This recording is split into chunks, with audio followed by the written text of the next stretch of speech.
Hello, my friends. This is Sam, Bald Eagle, Mi'kmaq from Big Cove Indian Reservation, New Brunswick, Canada. As an Indian, I would like to introduce this tape to those who are sincere at heart. One must seek to find out about this great spirit. The old Indian religion is in every way in harmony with the Baha'i faith. Since the old ways were free, listen to this tape with your own free will. And the spiritual eye will guide you the paths of happiness and enlightenment that will forever hold you the wisdom of the Great Spirit.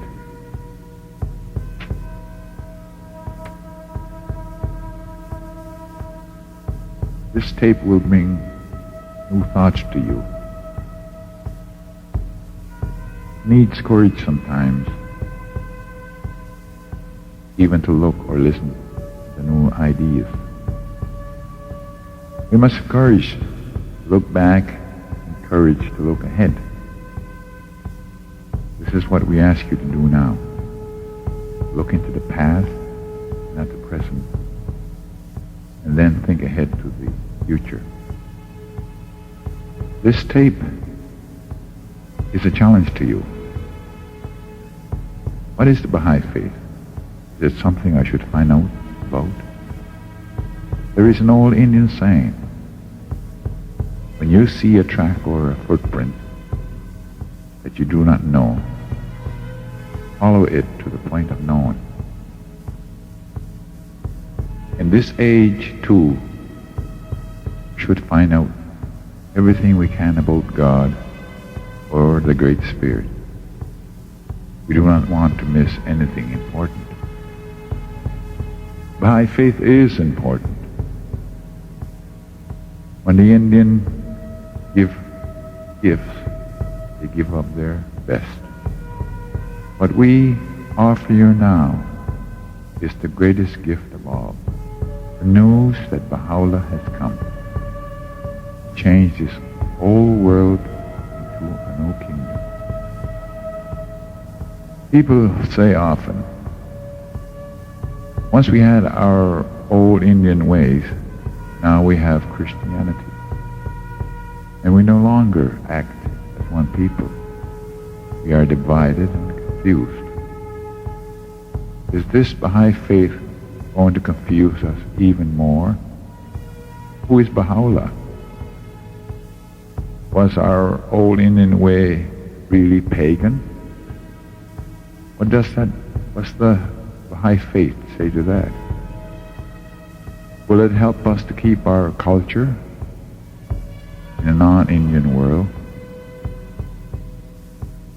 Just listen to this tape and answer these questions.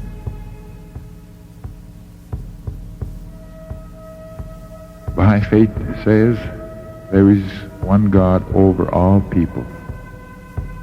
He is the one power that men know him but men know him by different names. The Indian holy man said, circle is a sacred sign. It means the universe, center, the most sacred part. God is at the center of everything. The Indian way was not pagan. It had great spiritual meaning. Chief Joseph said, all men are made by the same great spirit chief. Sitting Bull said to an Indian agent, all the Indians pray to God for life and try to find out good road and do nothing wrong in this life. This is what we want, and to pray to God. But you did not believe us. You pray to God, so do all of Us Indians, we both pray to only one God who made us all. So the Indian always believed in one God, one great power that was too high for them to understand. When the Christians first came to the Indians, they accepted Jesus, but did not like to be told that their ways were pagan. Dr. Charles Eastman, Santa Fe Sioux, born in 1853, who lived the first 15 years of his life in the woods of Canada, wrote, "We know that all religious aspirations, all sincere worship, can have but one source, one goal. We know that God of the lettered and the unlettered is, after all, the same God."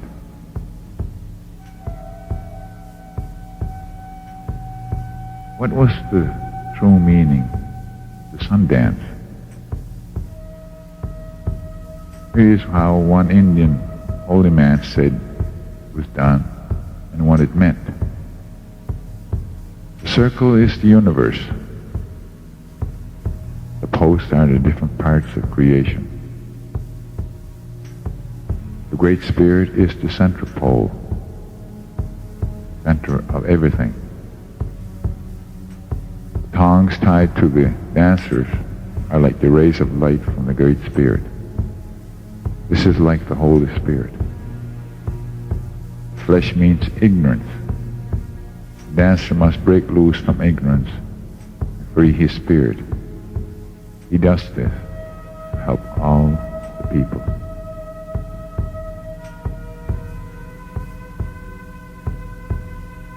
The oneness of mankind. This is the great teaching of Baha'u'llah. Mankind is one family. It does not matter what race we come from, black, white, brown, yellow. We are all the people for God. Chosen race is the human race. The horsehair on a peace pipe is dyed red to show that all men have the same color of blood. This color does not matter. The Bible, Acts 17:26, quote, "He hath made of one blood all nations of men." Black Elk, the Oglala Sioux, spoke of the two-legged. He explained what he meant. That he meant all people. Standing Bear Panko said, "This hand is not the same color as yours, but if I pierce it, I shall feel pain. You also feel pain. I am a man. Same God made us both." In the life of the Indian, there is only one inevitable duty, the duty of prayer. His daily devotions were more necessary than daily food. These beliefs gave us unity. When we were told our beliefs were pagan and laws were made to stop our religion, where was there to go? Look around you. Some people are Roman Catholics, Congregational, Pentecostal, Baptist. There are more than 1,200 different branches of Christianity. How are we going to come together with love and no prejudice into one fold with one shepherd that Jesus spoke of? Baha'u'llah said, "All religions are part of one great religion. All teach love of God and love of our neighbor." So Baha'is are not against any religion. All are going to God, but in different ways. The old Indian way was one path. Other religions have other ways. The Indian did not worship the sun, just as the Christian does not worship the cross.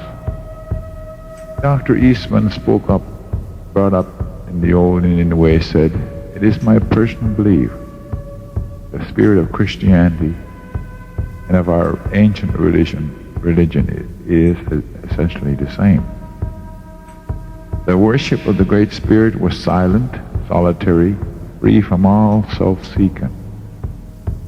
It was silent because all speech is of necessity imperfect. Therefore, the souls of my ancestors ascended to God in wordless adoration. It does not matter which denomination we belong to in Christianity. We all love Jesus Christ. Many of us look for his return. Who is Baha'u'llah?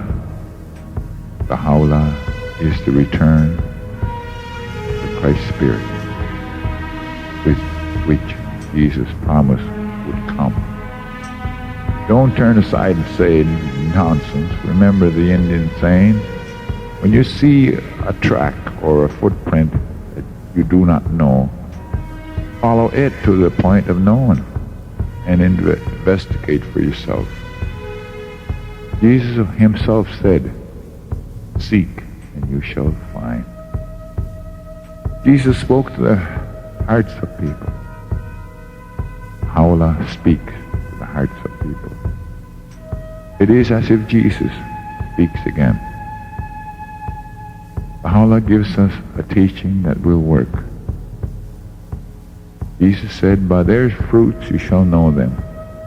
Baha'is all over the world are coming together as friends. Works. You can see good fruits already. Face this question.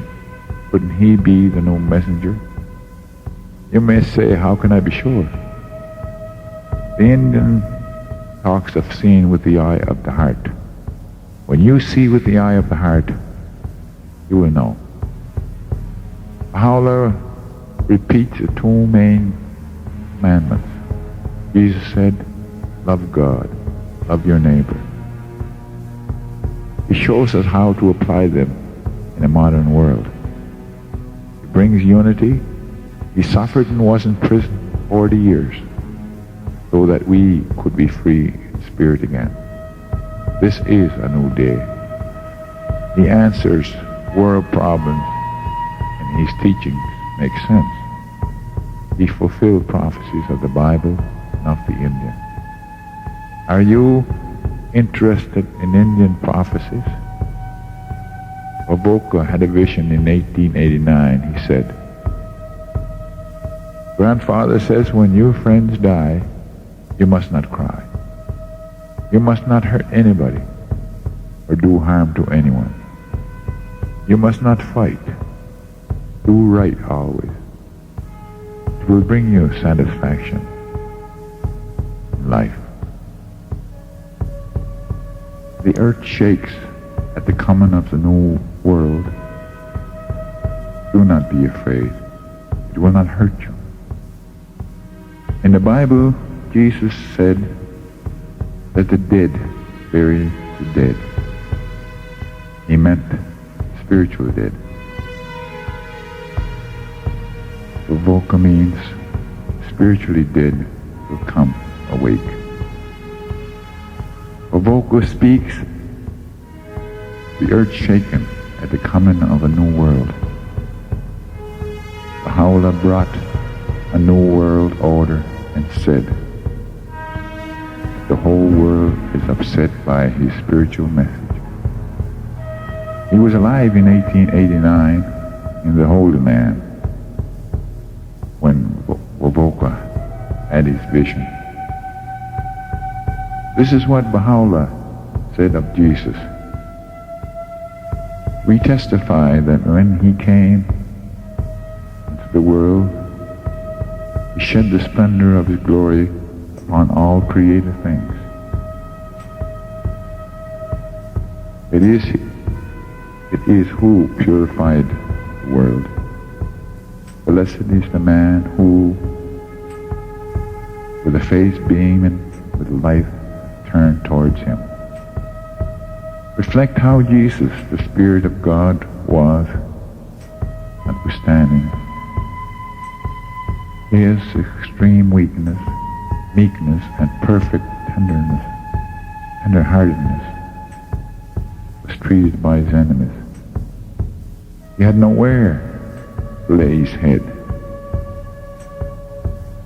Know that thou, when the Son of Men yielded up his breath to God, the whole creation wept with a great weeping.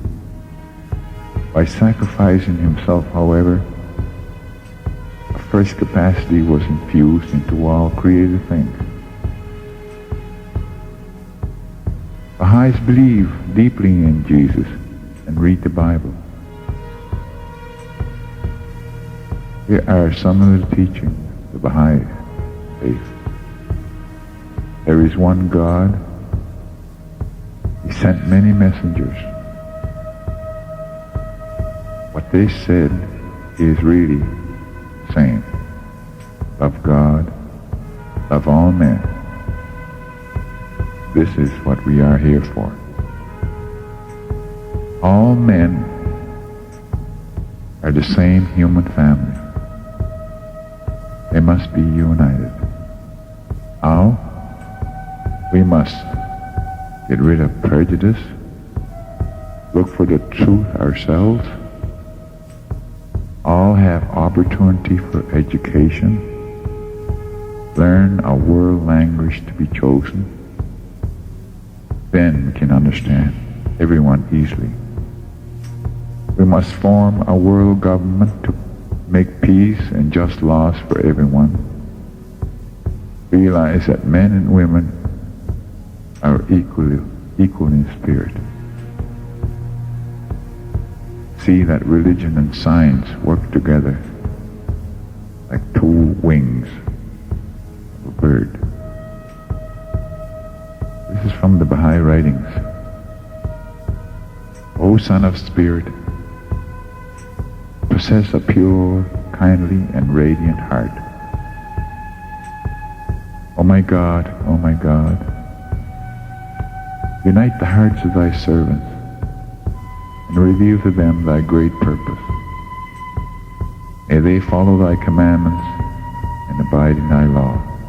Help them, O God, in their endeavor, and grant them strength to serve thee. O God, leave them not to themselves, but guide their steps by the light of knowledge. Cheer their hearts by thy love. Verily, thou art their helper, their Lord. There's more Baha'i teaching. Work is worship. Backbiting is serious sin. Prayer and meditation are very important every day. We must not drink alcohol. We must be loyal to our government. We must not join political parties. It breaks unity of spirit. We know a lot about Jesus, but where did Baha'u'llah come from? He was born in Persia in 1817. He lost everything he had when he obeyed God's command. He was beaten and poisoned. Chains weighed over 100 pounds. He was imprisoned and exiled for over 40 years. Baha'u'llah suffered so much to bring us this message, and he prayed that the world will listen. It is listening, for the Holy Spirit was with him. Listen. The Indian said, "The soul of man is immortal." Baha'i faith teaches that all people have an immortal soul. We all progress in many worlds of God after this life. While we are here, we are helped and inspired by holy souls who have made progress in another world.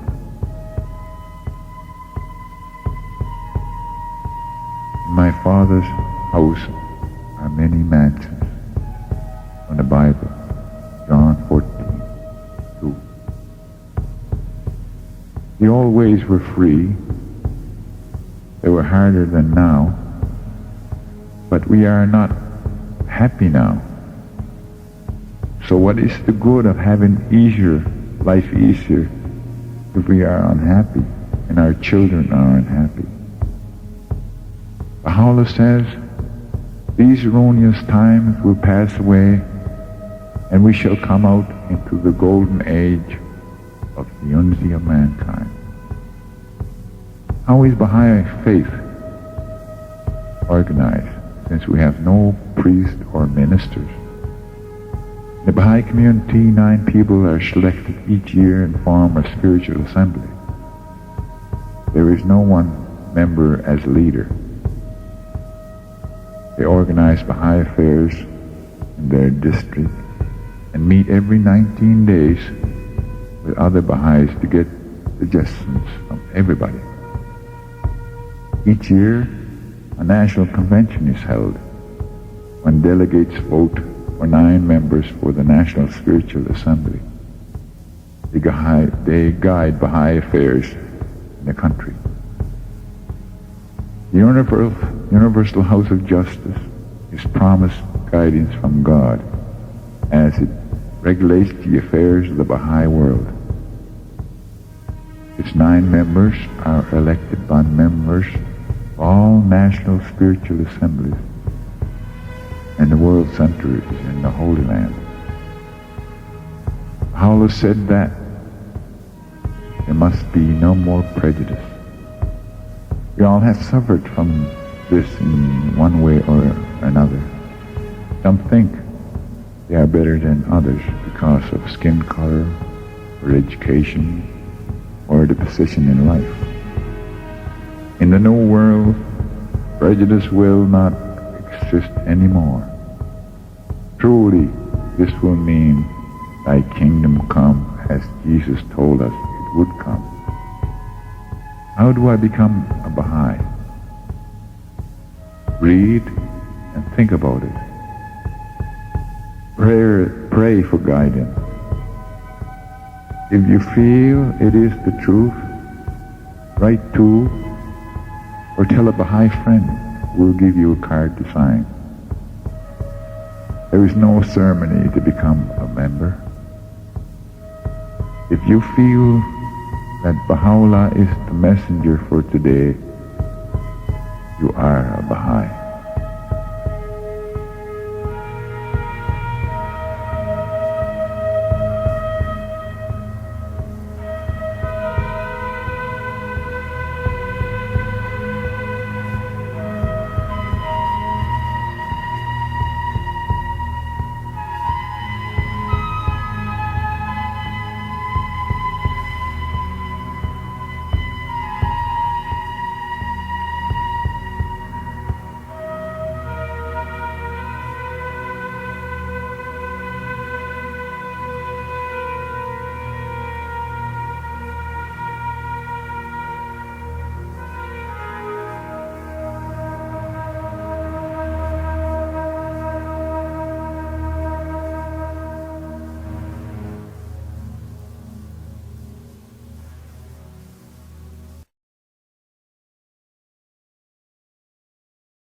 Friends, many a times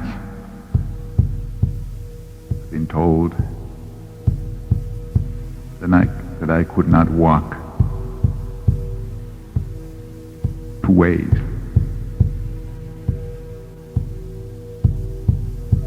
When the people say that to me,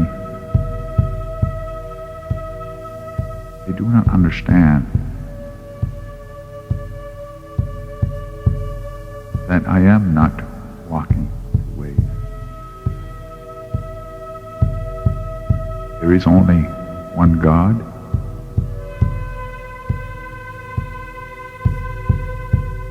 We only worship in a different ways. Now, in this continent that we native people call the Turtle Island, there has been many messengers of God that came to us.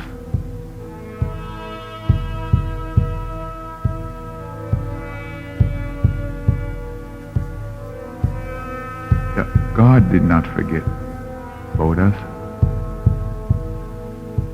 He knew that we were here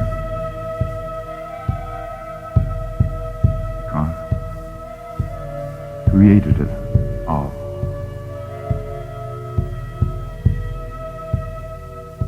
People of the other lands did not know we existed. It was only the last 400 or 500 years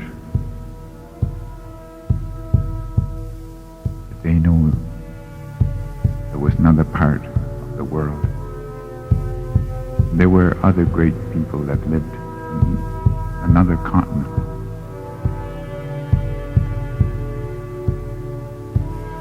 That we had messengers came to us. Many. But for time being, I will just name a few. When we first contacted, when we had first contact with the Europeans, we honored and prayed to our messenger of God, Glooskap. As the people, our people here in the eastern part continent. Going further, we had the Gondowida, and then further we have Boboka, Black Elk, many more messengers of God, and had Quasquatl for the Aztec people, and all across this Turtle Island, we had worship God in our own way, where the messengers of God came to us and taught us how that we must worship Him. There was no fighting or argument about our worship towards one God. We all respected the pipe, the sacred pipe that was given to us. We all respected sweet grass. We all respected Sweat Lodge. We all respect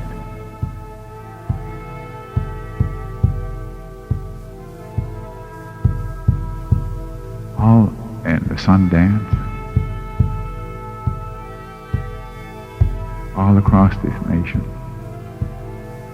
But when teachings of Christ came to this land, these people thought and said that we were pagan, which was wrong. They could not understand that we had lived on this part of the world for a very long time, that God had brought to us, gave us messengers, just as He had brought messengers to the other parts of the world. Now, briefly,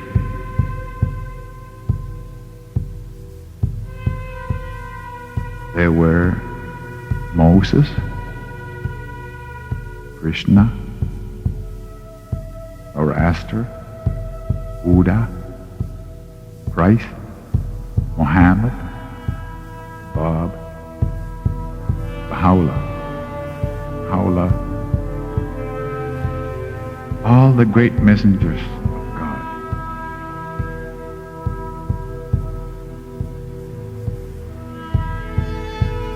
The Baha'i faith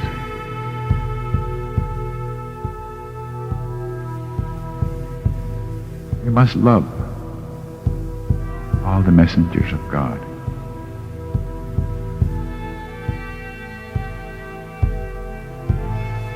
They do not love one of the messengers of God. They do not love our latest messenger, Baha'u'llah.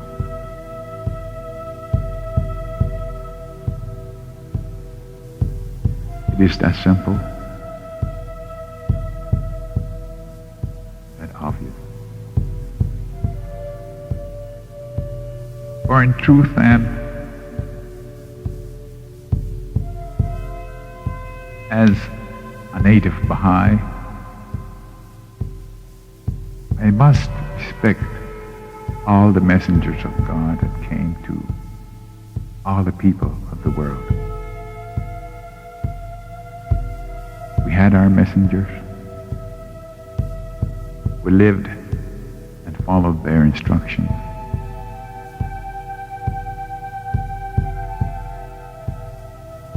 And then, when the messengers, God, Christ, came to the people, we native people, this area, embraced and became Christian, Catholic, and so on.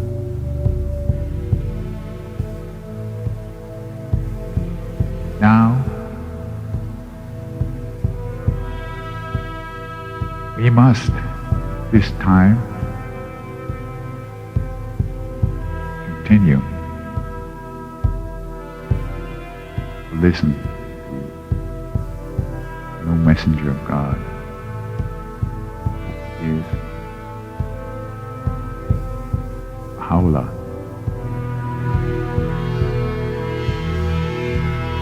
Many of our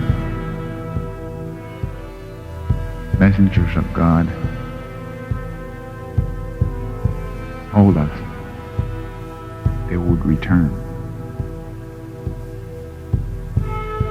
And I believe, and as all the Baha'is believe, that Baha'u'llah is the return of all the prophets of God. Many years ago,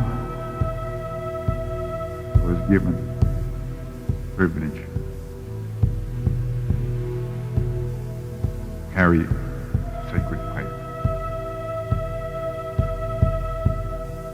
It's a sacred pipe for our messengers of God. In all our dealings with people, we must show forth dignity for the pipe. We must have utmost humility to show love and fellowship and respect for all mankind. There can be no hate or prejudice. We must treat all of God's creatures with love and respect. It carries with it great responsibility. In a sense, we are servants of the people. We must go where we are wanted and called, no matter where it is. I was fortunate enough to go up the northern part of our continent, almost the North Pole, and pray with my pipe there. I was the furthest part of our continent here in the eastern part in Newfoundland. I also prayed there. I had been out west, western part of our hemisphere here, also to the United States. So you see, my own way, in carrying the sacred pipe, I try to the best of my ability to show you, my people, best way I know how. I am dedicated to serving and helping my people. I have no other intention. I have no other in life other than to serve mankind. This is why I was given that honor to carry this sacred pipe.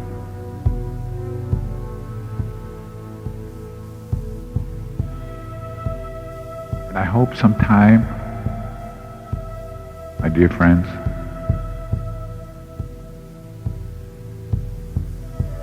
you and I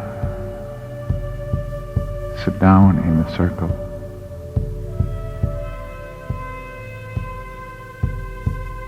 smoke, pray to God together.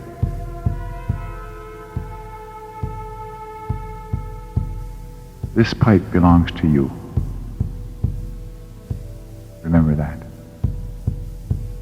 I'm only the carrier. I carry this pipe for you. And wherever and whenever you want to share some good thoughts and prayers with me, by all means, do not be reluctant to call on me. I will do everything, anything to share your thoughts and prayers with you. I'm always here. At times, my wife will take the message and hopefully we can share a lot of beautiful things in life. We can help one another in bringing God's promise of heaven on earth. I know deep in my heart this prophecy will come true.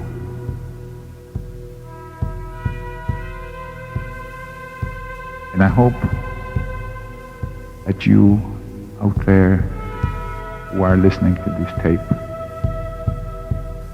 will find it in your heart to come and help me to achieve this aim, because I want so much to see happiness, to see joy in the hearts of our people. I want to see love and respect. We can have these things.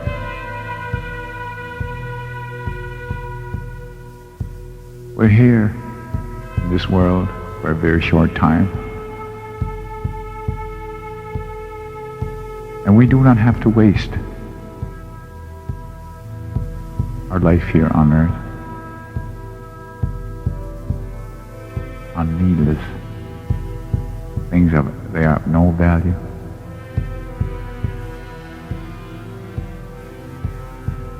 We can share our love, our happiness, and respect with one another. This, to me, my friends, the greatest thing on this earthly plane. There are many people across this land of ours who are like me, who carry the sacred pipe.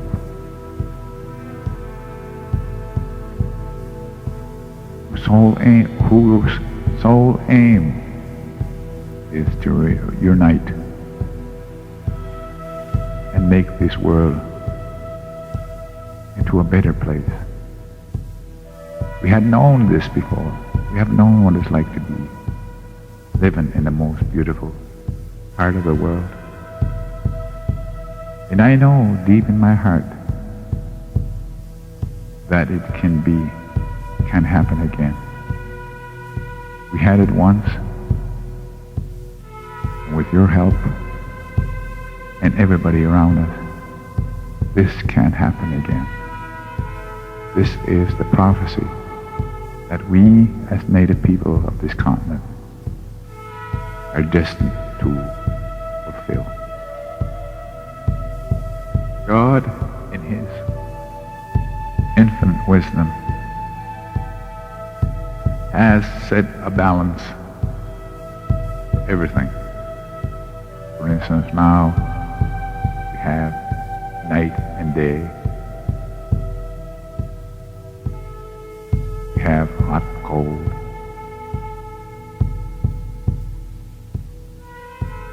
There's a balance between man and a woman. Love and hate. For everything, there is a balance. We here in North America, we are about to witness a balance. For the last 500 years, people have been subjected to many unjust laws and doings of the people from across the water. We have lost everything near and dear to us. We have lost our self-respect. We have lost our land. We have lost use of our waters. We were forbidden to worship our own way.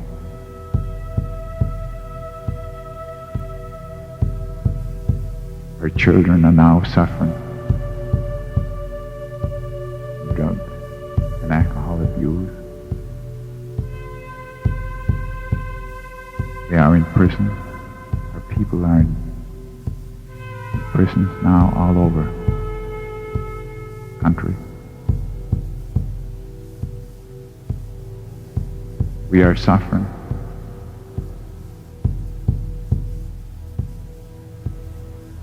It hurts my eyes to see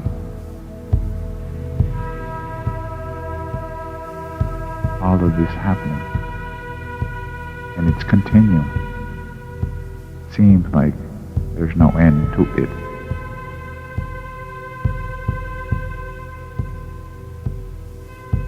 But like any great people, any great men that ever lived, they suffered. So, as native people of this continent, no man can deny the fact that we did not suffer, that we are still suffering.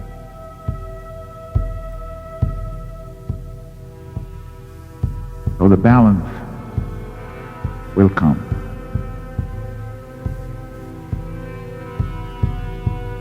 We who know what it's like to suffer, and we might say we are at the bottom of the totem pole, bottom rung of the ladder.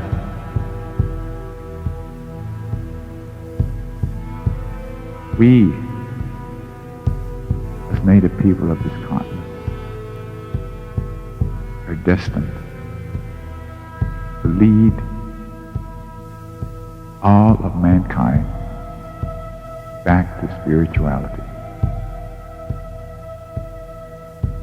This is very great prophecy.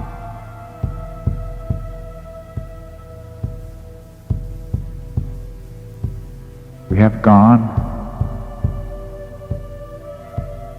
through the road.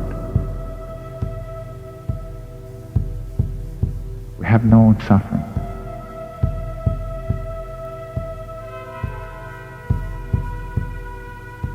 And time is now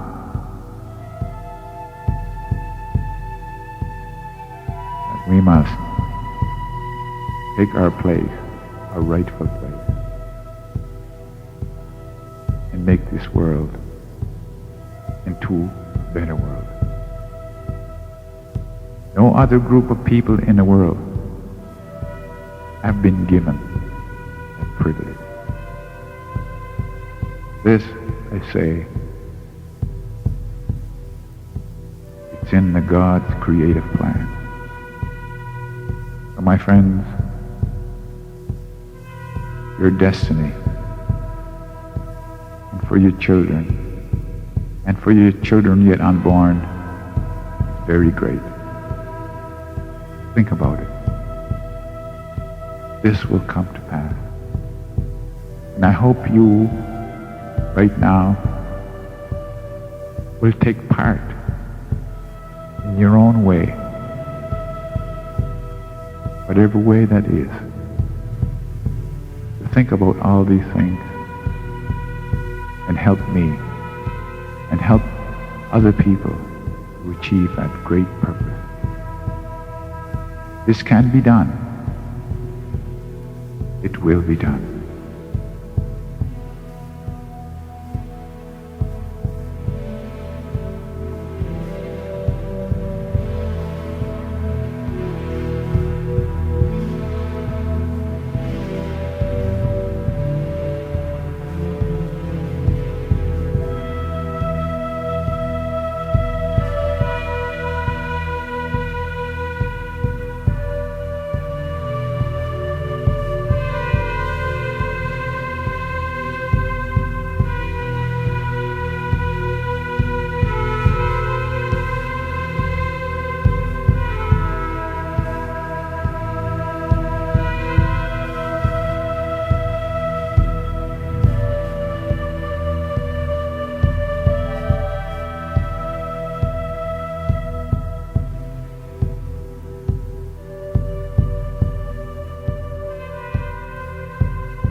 This is Sam, Bald Eagle Augustine. In my native tongue, which is Mi'kmaq, they call me Sam Gitpoo. Gitpoo is a Mi'kmaq word for an eagle, a bald eagle. Intone, O my servant, the verses of God that have been received by thee, as intoned by them who have drawn nigh unto him, that the sweetness of thy melody may kindle thy own soul and attract the hearts of all men. Whoso resided in the privacy of his chamber, the verses revealed by God, the scattered angels of the Almighty shall scatter abroad the fragrance of words uttered by his mouth, and shall cause the heart of every righteous man to throb. Though he may at first remain unaware of its effect, yet the virtue of the grace vouchsafed unto him must needs, sooner or later, exercise its influence upon his soul. Thus have the mysteries of the revelation of God be decreed by virtue of the will of him who is the source of power and wisdom. I am honoring our messengers of God, and I had just smudged my body with sweet grass and everything in my room, and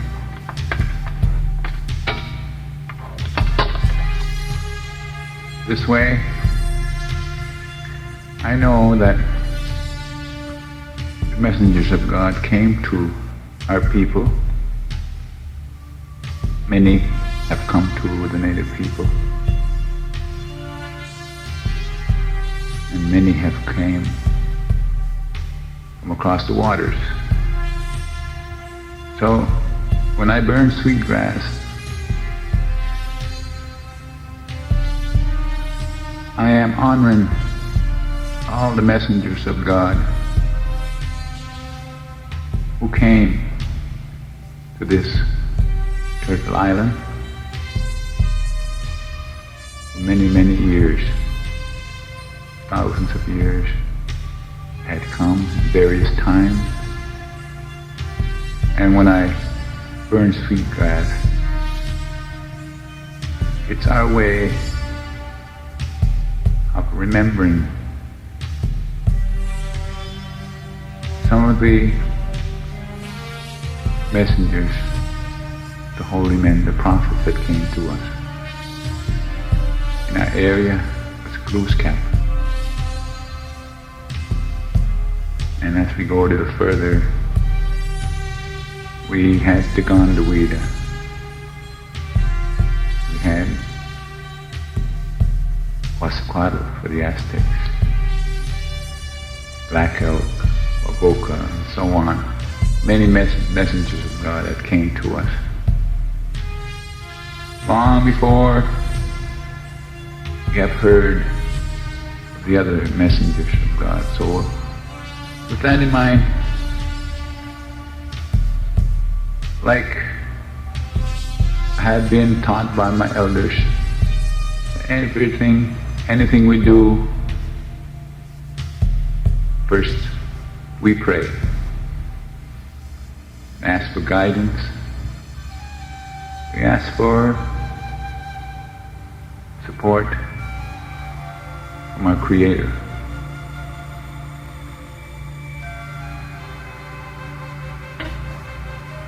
O Lord, my God, and my haven in my distress, my shield and my shelter in my woes, my asylum and refuge in time of need, and in my loneliness my companion, in my anguish my solace, and in my solitude a loving friend, the remover of the pangs of my sorrows, and the pardoner of my sins. Wholly unto Thee do I turn, fervently imploring Thee with all my heart, my mind, my tongue, to shield me from all that runs counter to Thy will, in this cycle of Thy divine unity, and to cleanse me of all defilement that will hinder me from seeking stainless and unsullied shade of the tree of Thy grace.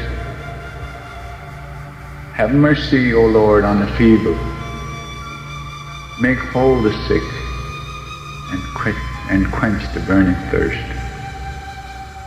Gladden the bosom wherein the fire of Thy love does smolder, and set it aglow with the flame of Thy celestial love and spirit.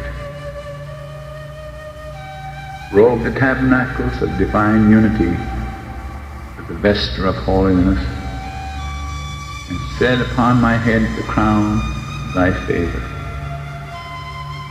Illume my face with the radiance of the orb of thy bounty, and graciously aid me in ministering at thy holy threshold. Make my heart overflow with love for thy creatures, and grant that I may become the sign of thy mercy, the token of thy grace, the promoter of concord amongst thy loved ones, devoted unto thee, uttering thy commemoration and forgetful of all self, but ever mindful of what is thine. O God, my God, stay not from me the gentle gales of thy pardon and grace, and deprive me not of the wellsprings of thine aid and favor. Neath the shade of thy protecting wings, let me nestle, and cast upon me the glance of thine all-protecting eye. Loose my tongue to laud thy name amidst thy creatures, that my voice may be raised in great assemblies, and from my lips may stream the flood of thy praise. Thou art in all truth gracious, glorified, mighty, the omnipotent.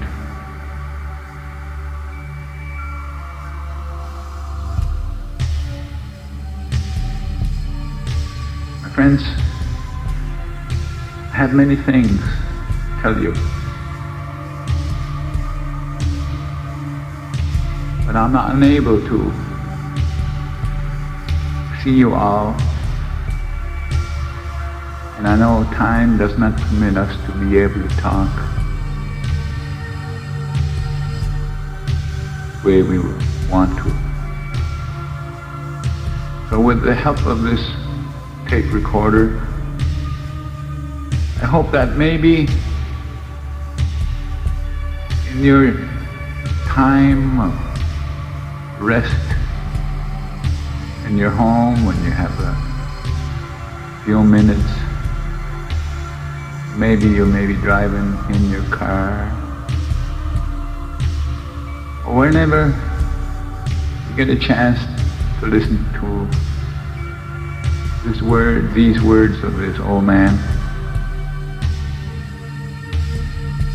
I hope you will get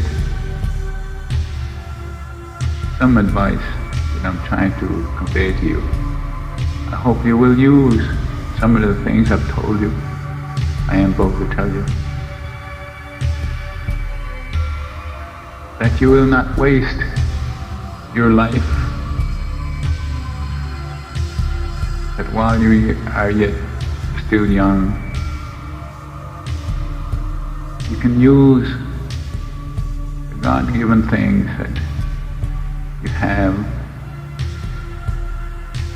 You have your strength, knowledge.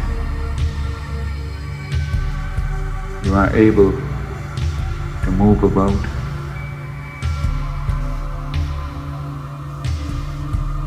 And what I'm trying to share with you is that just maybe it may not take you as long as it did me to realize that there is a better way of life.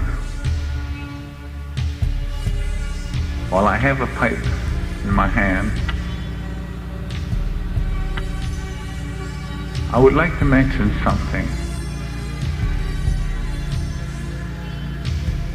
And I want you to remember it and do not forget it. That we must respect each man or woman's way of worship,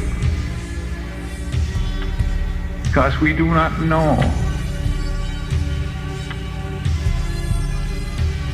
who God listens to. We cannot safely or honestly say that God does not listen to this person's way of worship. Cannot honestly say that, because we are not God,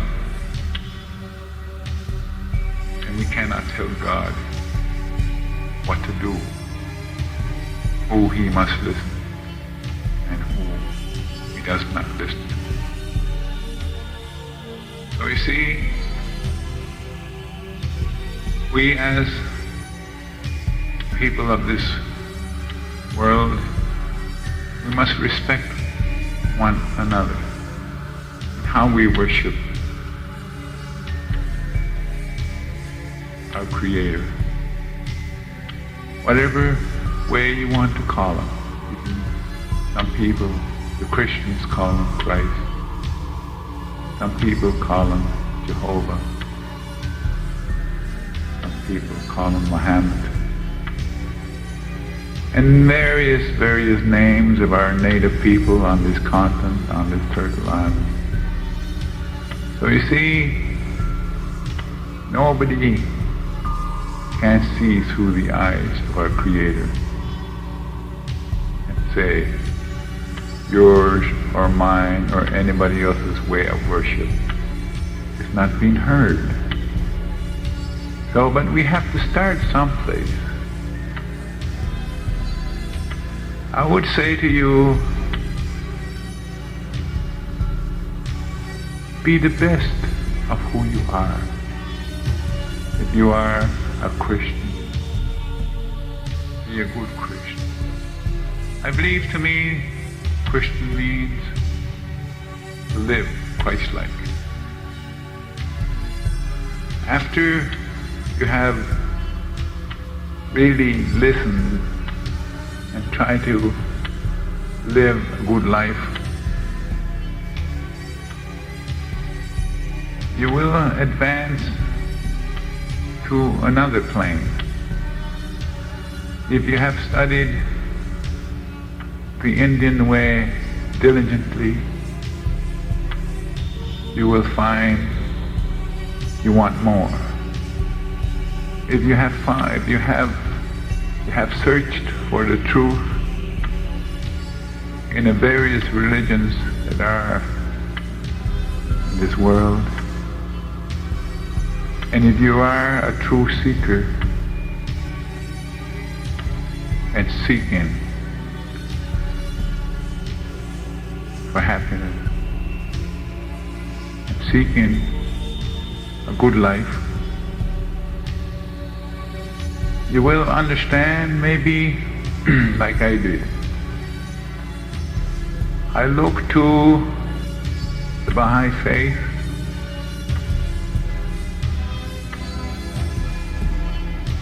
and the messenger of God for this age, Baha'u'llah, as the return of all the prophets of God. He's the return of Christ. He's return of Muhammad. He's return of Zoroaster. He's the return of Glooskap. He's the return of the Gondawida. He's the return of Quasquequa. He's the return of Black Elk, of Boca, all the holy men.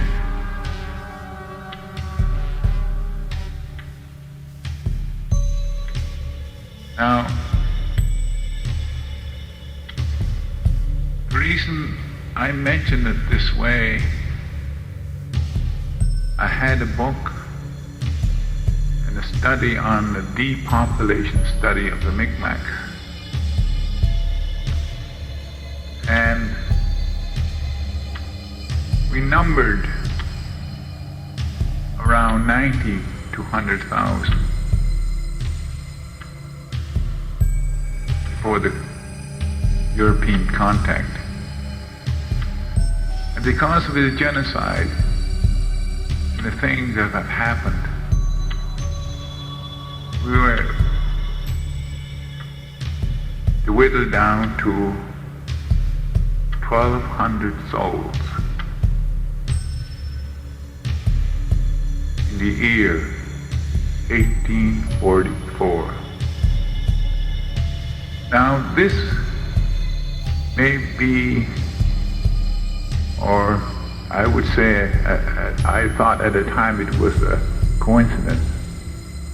But see, when Glooskap left us, he told us that he would return when we needed him the most.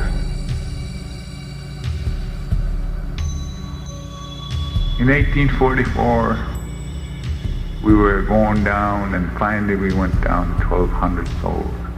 There's more people living on my reservation in Big Cove right now. We number around 1,800 souls. So they were not very many, considering that we numbered between 90 to 100,000. And so in 1844, the Baha'i faith came into being.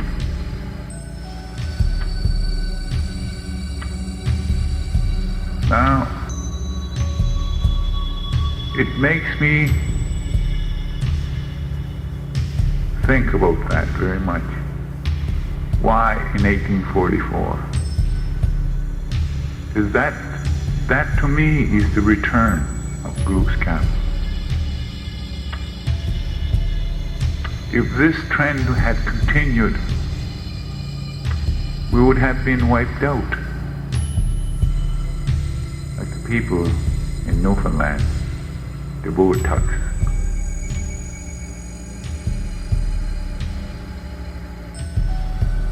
This, to me, leaves no doubt in my mind that he is the return of all the prophets of God. This is why today I study the writings, and as yet I have never found anything wrong with this teaching.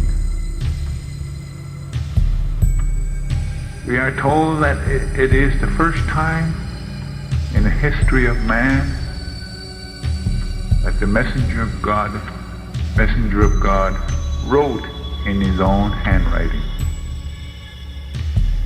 And when we read and study these writings and how we are going to set this world in order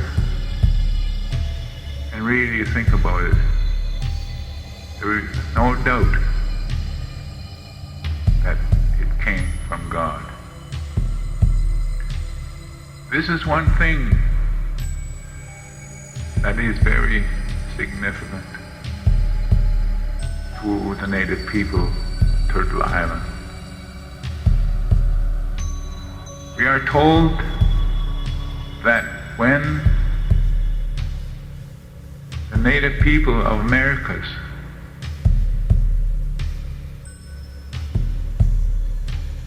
learn and embrace the Baha'i faith, they will lead all of mankind back to spirituality. This is the prophecy that's given to us. We as native people of this continent have a tremendous responsibility to teach the rest of mankind our basic and our teachings. And we will lead the rest of mankind. All the peoples of the world know that. So to you, my friends, your destiny is very great. Very, very great.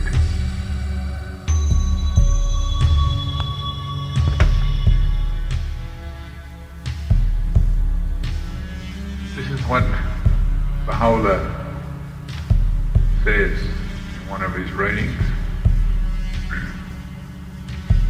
O my servants,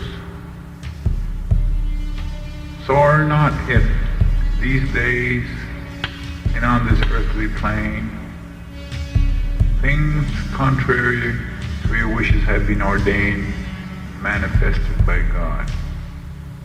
For days of blissful joy, of heavenly delight, are assuredly in store for you.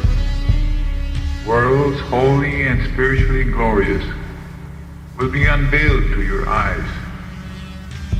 You are destined by Him in this world and hereafter to partake of their benefits, to share in their joys, and to obtain a portion of their sustaining grace. To each and every one of them you will, no doubt, attain.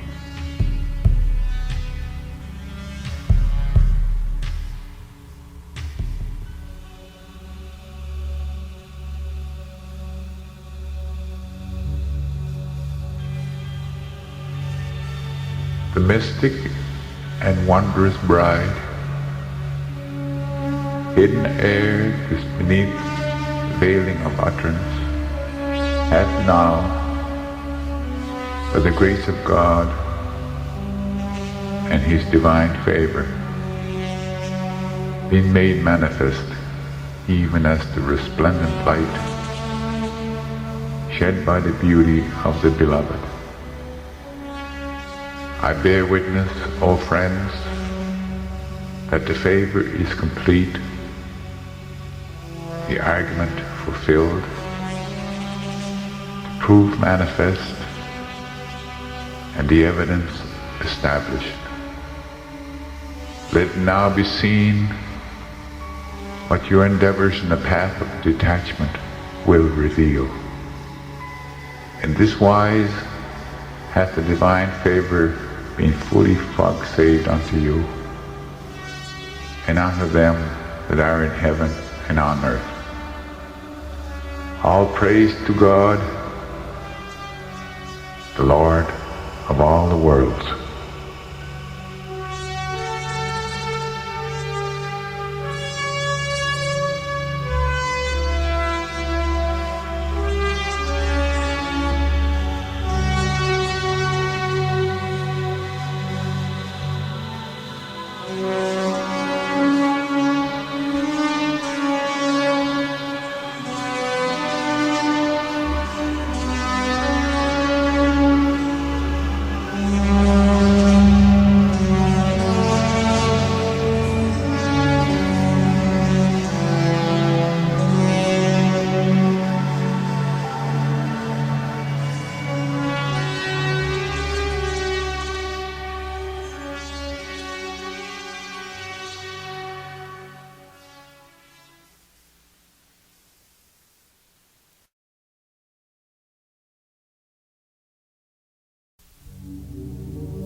Hello, my friends.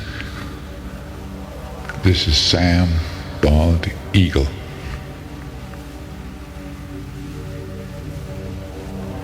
I'm going to speak to you about the Baha'i faith. And please excuse me, I'm going to do a lot of reading. And if some of the words I do not pronounce properly, please excuse me. But first, we must pray.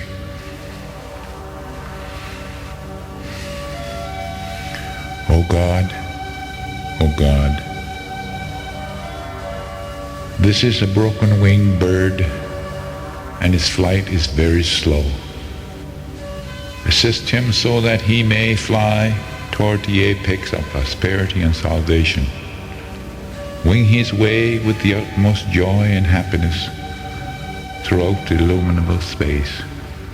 Raise his melody in thy supreme name in all the regions.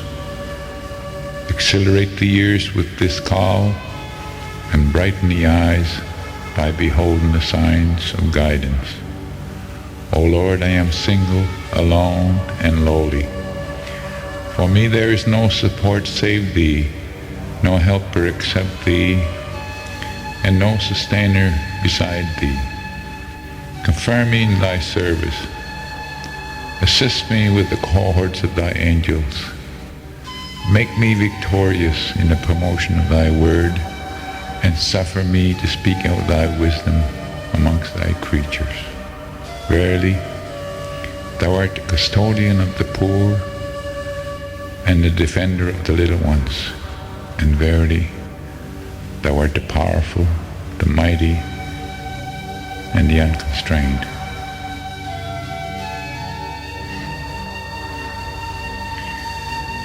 Create in me a pure heart, O my God, and renew a tranquil conscience within me, O my hope.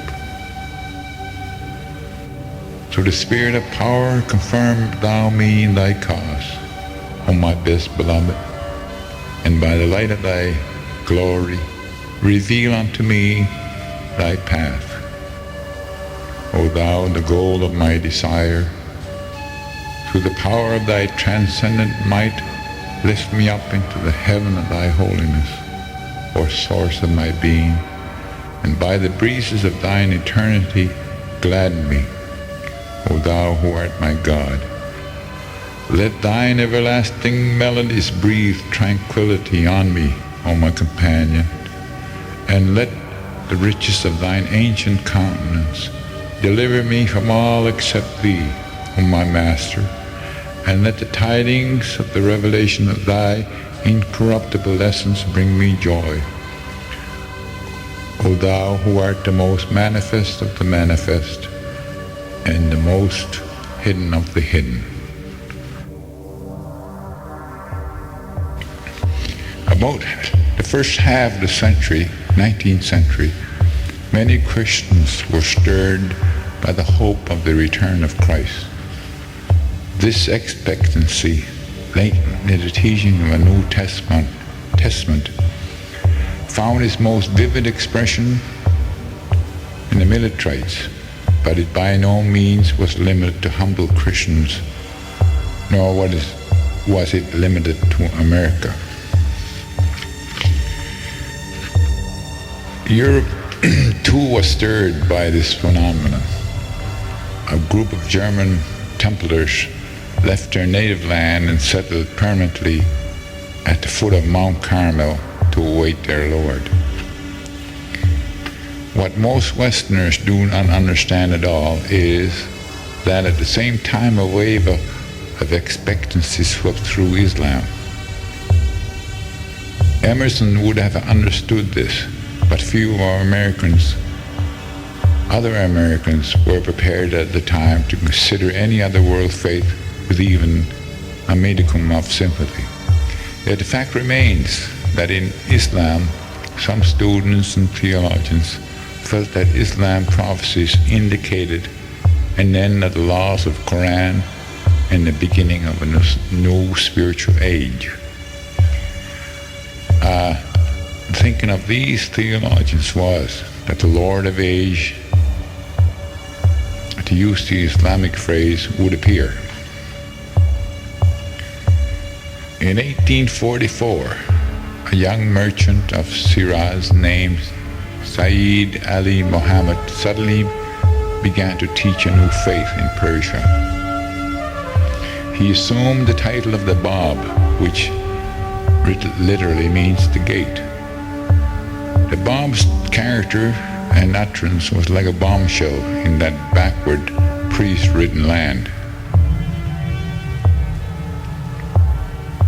Pleasant academic discussions as to the meaning of the traditions of Islam were at an end. A flame of interest in the Bab and devoted acceptance of him swept the country. The astonished priest reacted with orthodox fury. They arrested and imprisoned the Bab and instigated systematic massacres of his followers.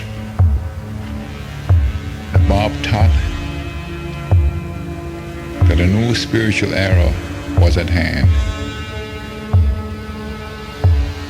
He criticized vehemently the hypocrisy and intellectual dishonesty of the Muslim clergy.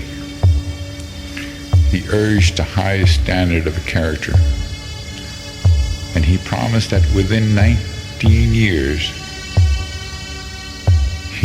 him whom God would make manifest would begin to teach and bring to men the basic laws and principles for the new age. The degenerate clergy, long corrupted by their powerful position in the church state of Persia, feared and hated the movement initiated by the Bab. It was as if a strong, clean wind has suddenly swept through the dank atmosphere of a room long closed. The massacres of the Babis find their parallel in the bloody holidays of ancient Rome. Hypocrisy and tyranny tried to destroy faith by the sword. The Bab was soon arrested and imprisoned in a remote mountain village. On July 9th, 1850, hatred found its climax when the Bab was publicly martyred in the barrack square of the city of Tibres. An attempt was made to completely exterminate the new faith in Persia. Bloody scenes multiplied throughout the country, and the surviving faithful went underground.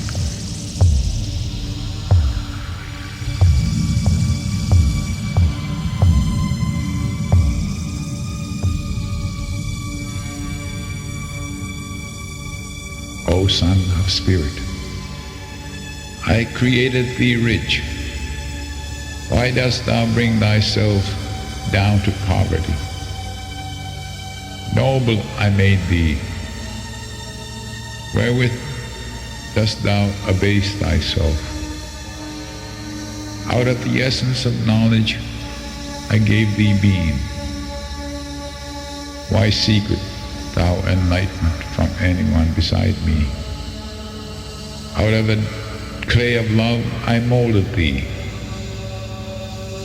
How dost thou busy thyself with another?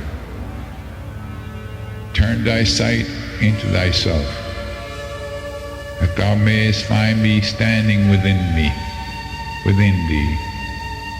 powerful, mighty, and self-subsisting.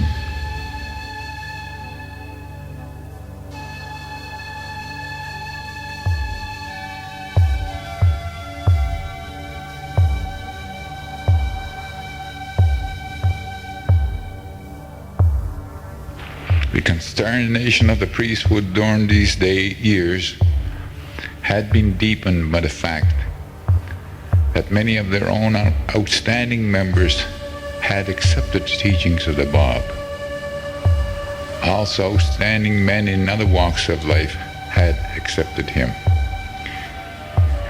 Among these was Mirza Hussein Ali, a young man of eminent and wealthy family. Ignoring the jibes of family and class, Mirza Hussein Ali, who is known to history as Baha'u'llah, the glory of God, publicly championed the Bab. In the nationwide campaign to exterminate the faith, Baha'u'llah's position has caused him to be spared.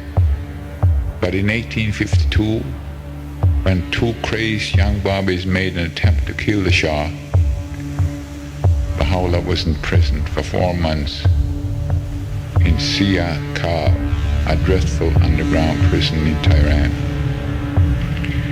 Baha'u'llah's innocence was clearly proven in the courts, but this incident is of great historic significance because during the imprisonment, Baha'u'llah became aware that he was the promised one foretold by the Bab. Immediately after being released from prison, he was exiled to Baghdad by the Persian government in an effort to remove from the country the last effective leader of the detested new faith. Baha'u'llah was in exile in Iraq for about 10 years. During this time, he transformed the outlook and the character of the followers of the Bab. His own fame spread to such an extent that scholars and men of renown visited him in increasing numbers. The Muslim priest and the Turkish and the Persian governments, as Islamic church states could not tolerate the rebirth of a new faith under Baha'u'llah. So it was decreed that Baha'u'llah be exiled from Baghdad to Constantinople on the theory that distance would dissipate his influence.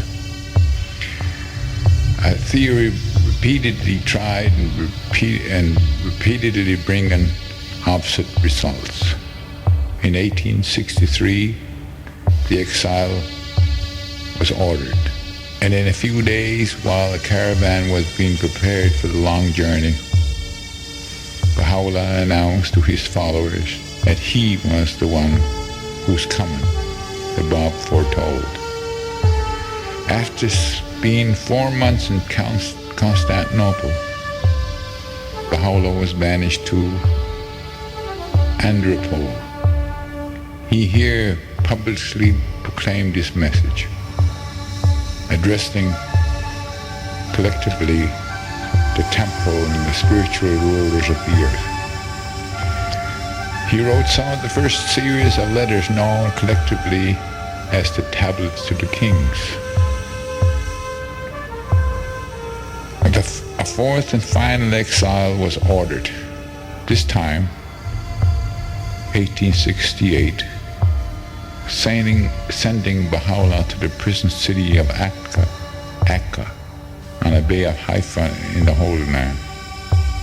Baha'u'llah was in exile in Akka and the surrounding countryside until the end of his life in 1892.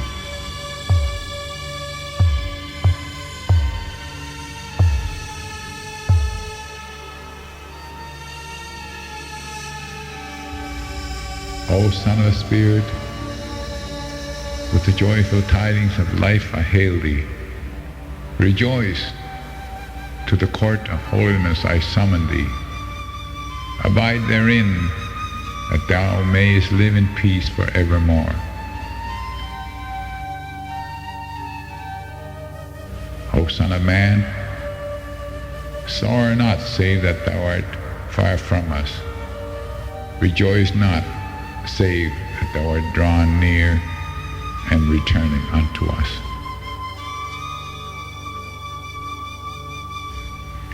O Son of Man, rejoice in the gladness of thine heart, that thou mayest be worthy to meet me and to mirror forth my beauty.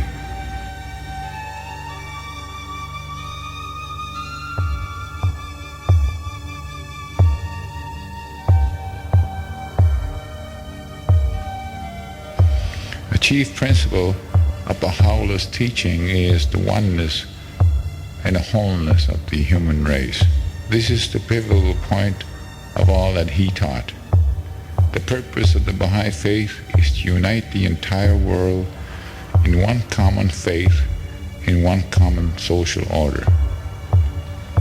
We may perhaps state that Baha'u'llah's second challenging contribution to the unity of the human race is to set up principles and a social structure designed to reduce justice. He called justice the blessed beloved of all things in the sight of God. He urged moderation and warned against fanaticism and excesses of all kinds. The acquiring of education is essential to everyone.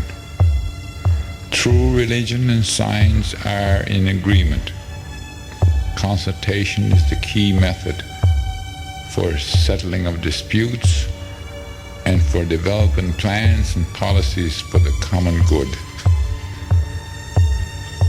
To achieve the unity of the human race was Baha'u'llah's compelling life purpose. The aim of religion is to produce strong, intangible bonds of unity. Baha'u'llah clarifies the historic development of religion as the evolution of one faith, serving different needs in each age. Abraham, Moses, Buddha, Zoroaster, Krishna, Jesus, Muhammad, the Bab, and Baha'u'llah have been successive manifestations through whom God has progressively revealed the purpose of religion. Because of ignorance, the followers of these manifestations may quarrel, but the open-minded individual can see the pattern of agreement and evolution what these supreme educators taught. Stripped of the many layers of theology and custom, the different faiths of the world assume an integrated relationship, each leading to the other in historic development as links in the chain. And none of the great founders of the world religions have ever taught that he was the only or the last revealer of divine teachings. Instead, each of them have praised the prophet who lived and taught before him, and also has pointed to the future when another such educator or spirit of truth as Jesus taught would live. Baha'u'llah claimed to speak the same divine authority as Moses, Jesus, and Muhammad. He taught that the time was now ripe for the coming of the human race, the age of the human race, and the beginning of its conscious unity. To achieve this, he urged the abolition of racial, religious, political, and economic prejudice, the adoption of international auxiliary language, equal opportunities and privileges for men and women, a universal system of education, the independent investigation of truth, the adoption of a world code of human rights and responsibilities, and the creation of a world federal government. He taught that in each community there should be a house of justice. This finally culminating in the universal house of justice.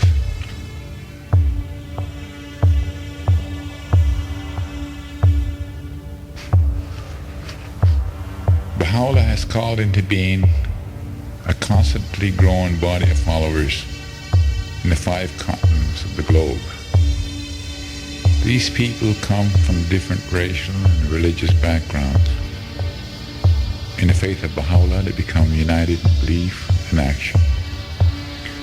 While wars are waged and the moral fabric of modern civilization becomes more and more tattered, Baha'is continue to tell the story of Baha'u'llah's life, of the reawakening of men to the call of God in our time.